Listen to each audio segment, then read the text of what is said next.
CFA, c'est un centre de formation d'apprentis. Donc, par définition, l'objectif est de former des jeunes de 17 à 25 ans en contrat d'apprentissage. Donc, ce sont des formations qu'on propose en alternance et qui conduisent à des diplômes d'État ou à des titres professionnels dans le secteur du sport et de l'animation.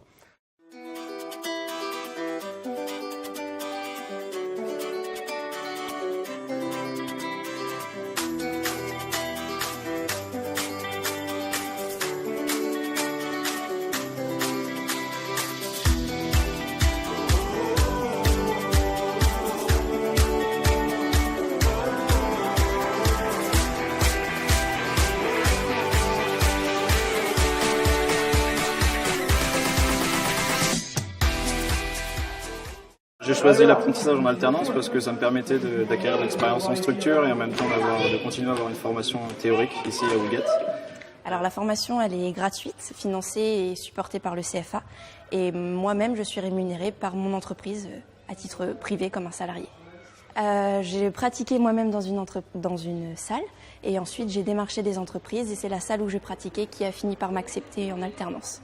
Je donne du coaching sur du plateau et je fais aussi de l'accueil, comme les commerciaux qui sont à l'accueil avec nous au quotidien.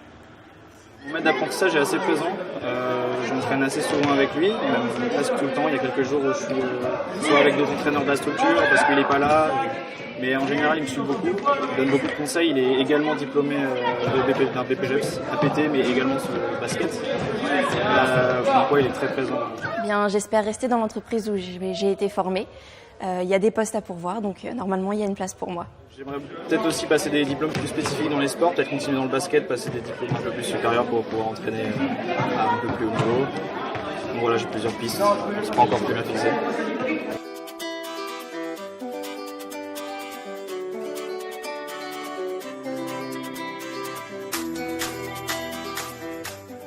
C'est un investissement sur l'avenir, mais pas forcément au niveau de notre structure, mais aussi au niveau des autres structures qui sont sur le territoire.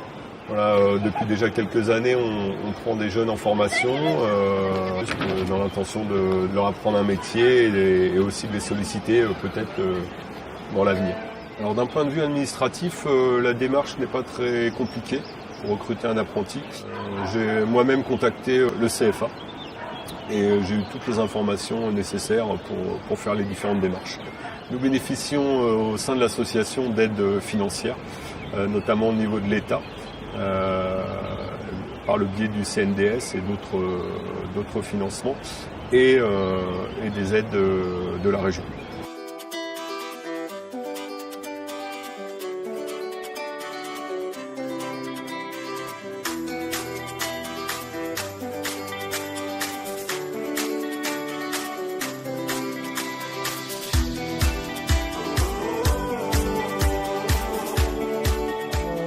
L'intégration dans ce milieu professionnel s'est très bien passée parce que j'étais déjà en stage durant ma formation au centre où j'ai mon CDI maintenant. Donc ça m'a permis de connaître toute l'équipe avec qui je travaille aujourd'hui et de mieux appréhender ce milieu. Tout d'abord, c'est des évolutions sur le bord des bacs, comme on dit, c'est-à-dire de rester proche de mes collègues, mais en grimpant tout à petit dans la hiérarchie, c'est-à-dire devenir pourquoi pas coordinateur et par la suite, si possible, aller encore plus haut et arriver directeur d'un centre aquatique.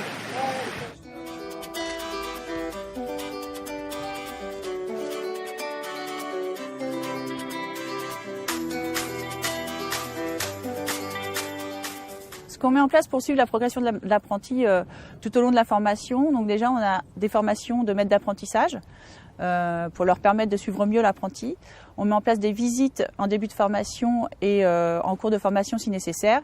Et puis on a un suivi téléphonique presque mensuel pour les apprentis en structure. Donc dans la mesure du possible, nous essayons d'adapter nos formations aux employeurs, notamment dans le milieu associatif par exemple, où nous libérons tous les mercredis pour que les apprentis soient à disposition de leur employeur dans ces structures. Nous avons fait le choix de proposer des formations multimodales, c'est-à-dire une partie en présentiel sur le centre de formation, une partie en structure et une partie en formation à distance.